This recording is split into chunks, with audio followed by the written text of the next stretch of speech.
So there's our image that we're going to start with, okay, and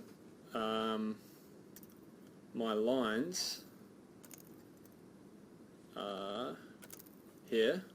Now I've got a pretty crappy photograph, so I'm going to have to work a little bit to get that to match my photograph, but I'm just going to click V for the select tool and then just drag that in to my image, okay? See how I'm doing that? Now I want to basically make this a bit opaque, okay, so that we can see through. We've got this the drawing layer on top of our image.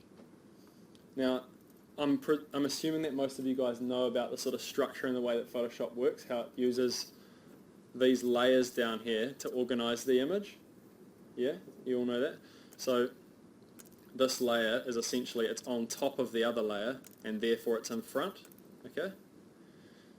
Now, the first thing I want to do is I want to be able to see what's going on behind it, sort of through this top layer of the line, so that I can resize it and stuff, okay? So over here on the right, you've got a bunch of controls which affect the layer that you're on. So we're going to just drop that opacity there, okay? So how many of you already knew how to do that? Most of you? Okay. So now we can see my lines over the top of that photograph we have, okay? Now the next thing is to like reshape and resize that. So we're going to use the transform tools for that. Now you can see that I've got these little toggles kind of on the corner of that layer, okay?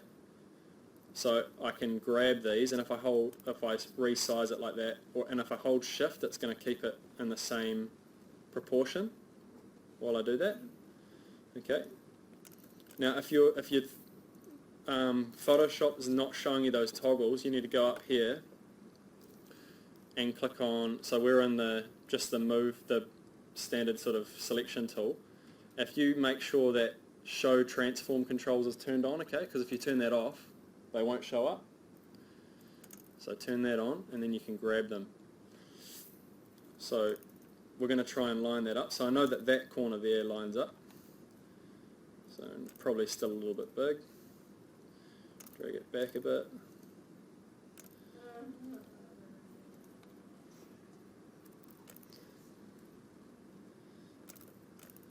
Alright. And we also probably need to rotate that a little bit. Okay, so the other thing like with this is you've got this little toggle in the center, and that's kind of like the central point from which things happen. So if you drag that down to a corner where you want to rotate from, that's going to become your pivot point. Okay, so see how that's now pivoting around that little corner? Sweet.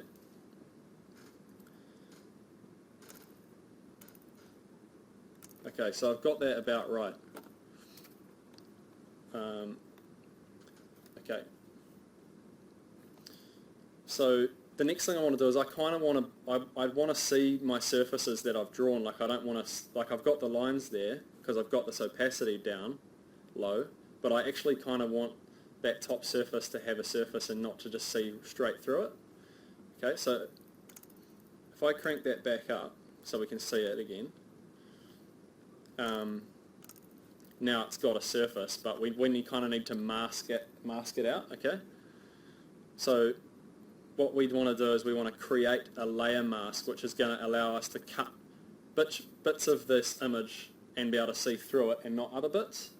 So if you click on your layer you want to make the mask on, and then down here along the bottom you see these little buttons down here. This one here is the add layer mask tool, okay? So if you click on that, you're going to see another little layer pop up next to that. Have you guys done this before? Have you played with this bit? Okay, so what that does is it's all white at the moment, right? And you'll notice that over here on my color thing, that turns to black and white. And you just paint into this layer with black or with white, okay? So white is transparent, black If at the moment the whole thing is white, okay? So I can see my whole layer. If I start painting into that particular little into that layer with black, it's going to start erasing or allowing me to see through my image. So you watch this. If I get the paint, the brush, B for brush, crank up the size of it a little bit. Okay, and I'm going to paint with some black. See what's happening there?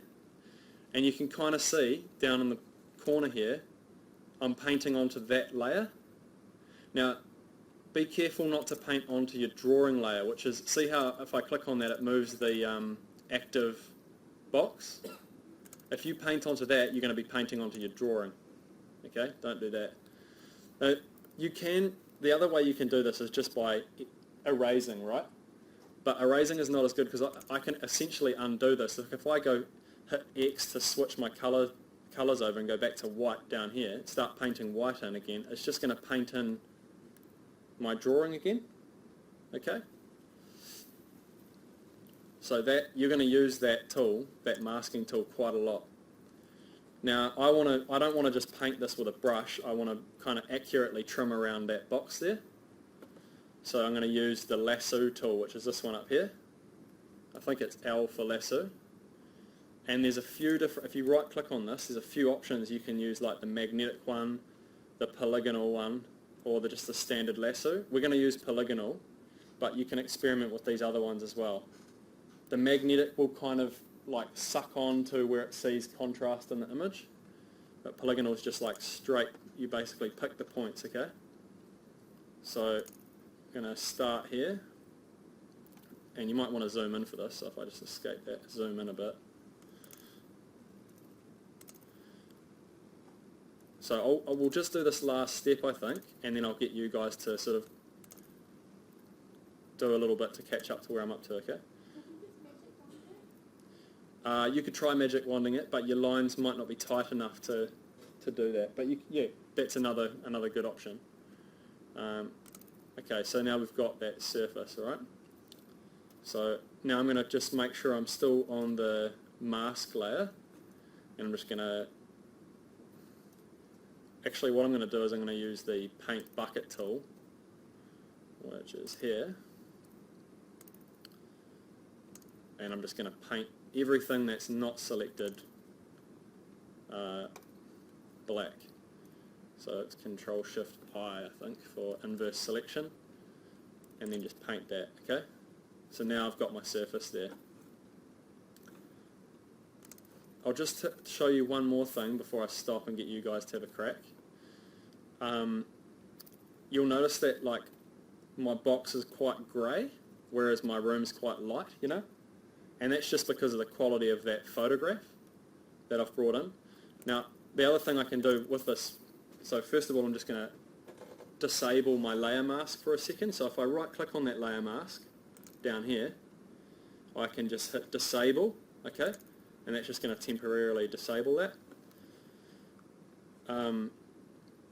Now basically I want to make this more black and white, and I want to up its contrast, okay? Just for my drawing, not for everything, just for my particular drawing. So down here we've got these other tools down here. This one here is add an adjustment layer, okay? So we click on that and we've got all these different adjustment layers we can add. Now you guys will probably play with most of these in your own time, but I just want to show you how they work. So I'm going to use levels, okay? So if I click on that, see how it's added this new layer? Now that layer is basically just mucking with the image, but it doesn't actually have any pixel value as such. So it's not, you can't see it, it's clear, but watch what happens when I start mucking with things, see?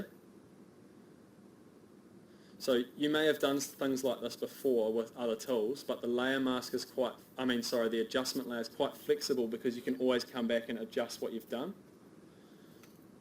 Okay, so basically I want more contrast, so I'm just going to do that.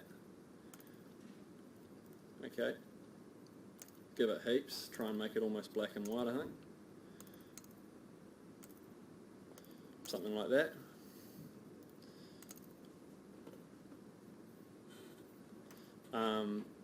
Now you can, like, if I switch that layer off temporarily, my drawing, you can see how this levels layer, it's blowing out my image underneath.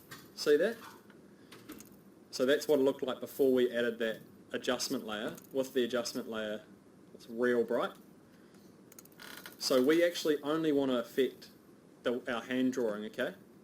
So if we double click on this, this one, that little icon there, this dialog pops up, okay, which is where we're playing with the levels, alright?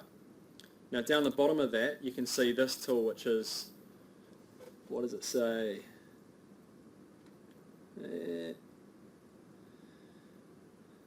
So currently this adjustment affects all the layers below it. Now we just want it to affect the one under it, not all of them. So we click on that. Now, did you see that, how that changed underneath there? Okay, so if I show you that again. So if I click that on and off, you can see how it's affecting the whole image, now just the layer underneath it. Alright? So why don't you guys have a crack at that? Bring in your lines over the top. Use a layer mask to start. Use the transform tools to get it the right shape and size and rotation. And then use the lasso tool to pick an object and sort of select it. And then use a layer mask to delete, to get rid of everything else. Just F10.